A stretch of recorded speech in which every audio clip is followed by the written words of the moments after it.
اللہ اللہ اللہ اللہ اللہ اللہ اللہ اللہ۔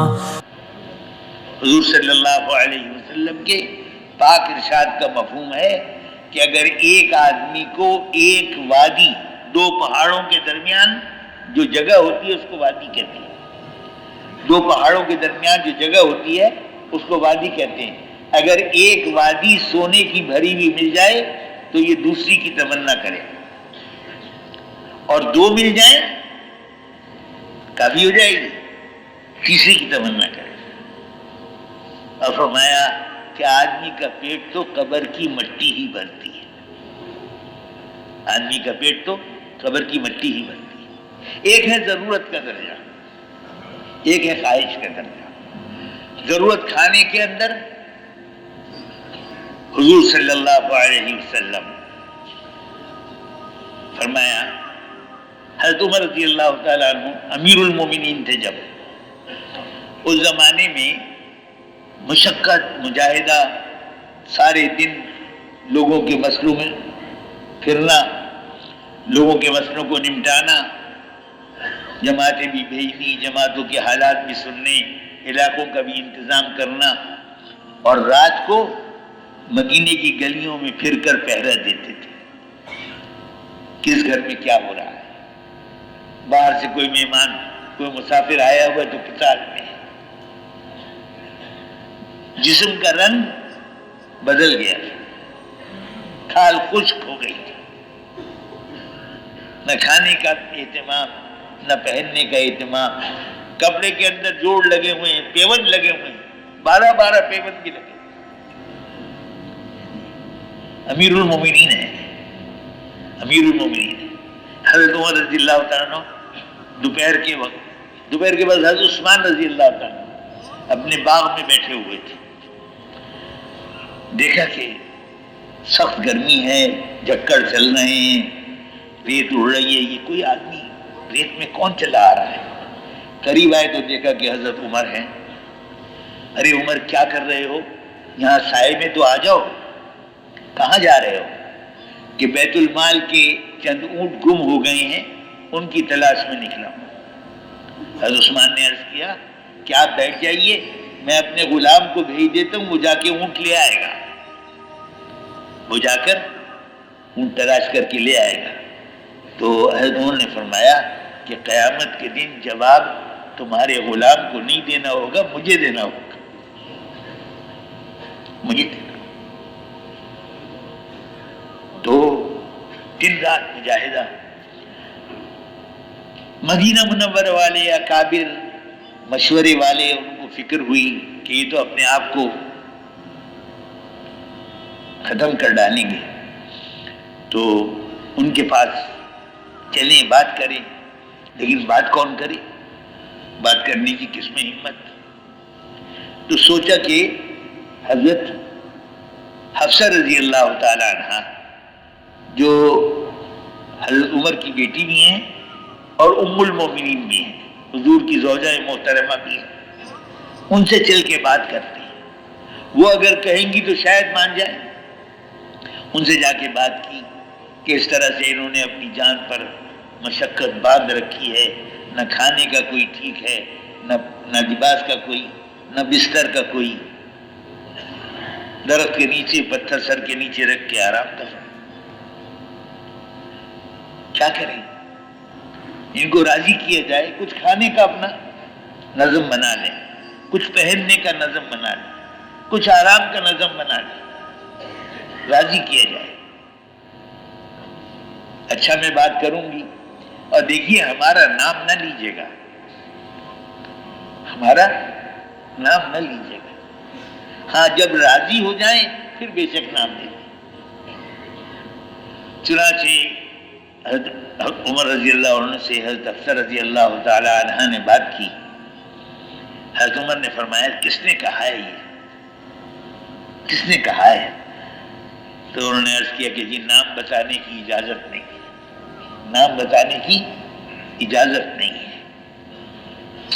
فرمانے لگے اگر مجھے پتہ چل جاتا کہ کس نے یہ بات کہی ہے تو ایسی سزا دیتا کہ چہرے بدل دیتا، ان کے چہرے بدل دیتے۔ تم بتاؤ حضور صلی اللہ علیہ وسلم نے تمہارے گھر میں کون سا بہترین کھانا کھایا ہے؟ تو انہوں نے عرض کیا کہ بغیر چھنے جو کے آٹے کی روٹی ہمارے یہاں چھنی اس وقت تک آئی نہیں تھی، چھاچھ پر پھٹک کر پھونک سے پنکے اڑا دیتے تھے اور اس روٹی پکا لیتے تھے۔ بغیر چھنے جو کے آٹے کی روٹی ہم نے پکائی تھی اور اس میں گھی کے برتن کی تلچھٹ جو نیچے رہ جاتا ہے نا، اس میں تھوڑی سی کھٹاس بھی آ جاتی ہے، تھوڑی سی مہک بھی آ جاتی ہے، تھوڑی سی کھٹاس مہک آ جاتی ہے، اس میں لسی ملی بھی ہوتی ہے، تو وہ ہم نے اس گرم گرم روٹی پر چپڑ دی۔ حضور خود بھی اس کو مزے لے کے کھا رہے تھے اور دوسروں کو بھی کھلا رہے تھے۔ یہ ہے بہترین کھانا جو حضور نے میرے گھر میں کھایا ہے، یہ ہے بہترین کھانا جو حضور نے میرے گھر میں کھایا۔ بہترین لباس کون سا تھا؟ 2 یمنی چادریں تھیں جو جمعے کے دن یا کسی وفد کے آنے کے موقع پر زیب تن فرما لیا کرتے تھے۔ بہترین بستر کون سا تھا؟ حضور کی ایک ایک چیز کو یاد دلا رہے ہیں، خود بھی رو رہے ہیں، ام المومنین کو بھی رلا رہے ہیں، وہ بھی رو رہی ہیں، یہ بھی رو رہے ہیں۔ وہ بہترین بستر کون سا تھا؟ ایک موٹا کپڑا تھا، اس کو سردی میں آدھا بچھا لیتے تھے، آدھا اوڑھ لیتے تھے، اور گرمی میں ہم دوہرا کر کے بچھا دیا کرتے تھے۔ ایک مرتبہ ہم نے اس کی 4 تہہ کر دی تو صبح کو حضور نے فرمایا رات کو کیا بچھا دیا تھا؟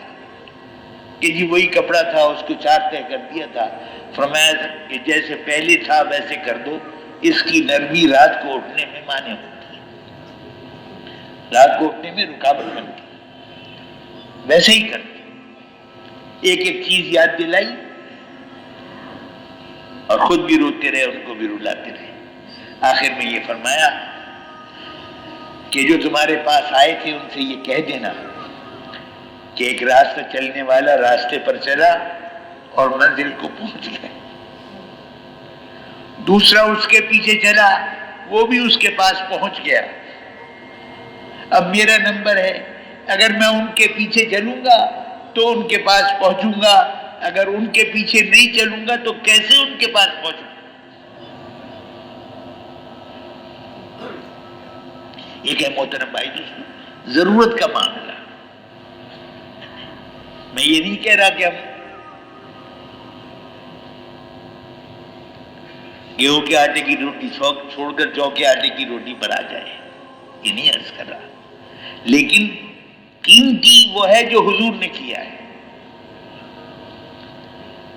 ہمارے دسترخوانوں پر 2-2 3-3 4-4 کھانوں کا ہونا یہ قیمتی نہیں ہے، قیمتی حضور کا دسترخوان ہے، قیمتی حضور کا گھر ہے۔ سواری آپ نے دراز گوش پر بھی کی ہے، گدھے پر بھی سواری کی ہے، قیمتی حضور ہیں۔ حضور صلی اللہ علیہ وسلم کی ایک ایک سنت کی قیمت یہ پوری دنیا نہیں ہو سکتی۔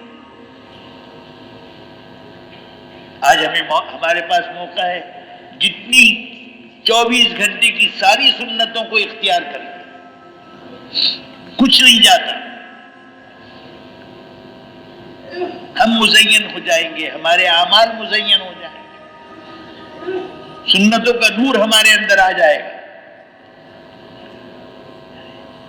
اور جو کچھ اللہ نے ہمیں دیا ہوا ہے اس پر شکر کریں گے، اس پر ناشکری نہیں کریں، اس پر شکر کریں، اور جو کچھ نعمتیں ہمارے پاس ہیں ان نعمتوں کو شرمندگی کے ساتھ استعمال کریں۔ ہمارے آقا کیا کھاتے تھے، ہم کیا کھا رہے ہیں، ہمارے آقا کیا پہنتے تھے، ہم کیا پہن رہے ہیں، ہمارے آقا کا گھر کیسا تھا، ہمارا کیسا ہے۔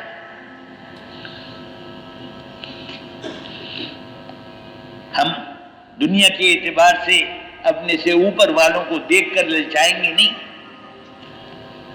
بلکہ حضور کو دیکھ کر شرمائیں.